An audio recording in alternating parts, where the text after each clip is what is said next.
স্বীকার করে না যে সরকারের অভাব আছে, স্বীকার করে। সরকার সংসদে বলে কি যে আমাদের তেল আছে।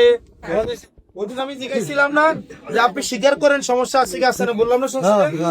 এখন সরকার যেহেতু স্বীকার করে না, কিন্তু সারাদিন কারেন্ট থাকে না, এটা মোমবাতি করে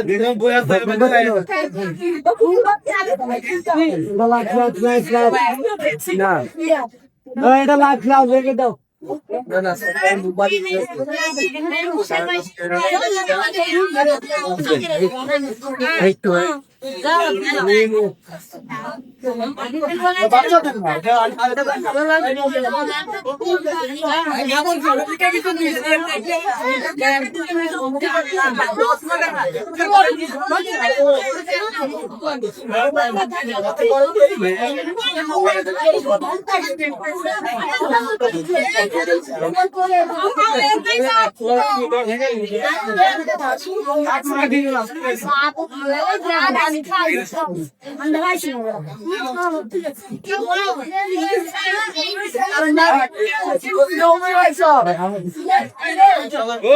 আপনার কাপড়টা সুন্দর আছে।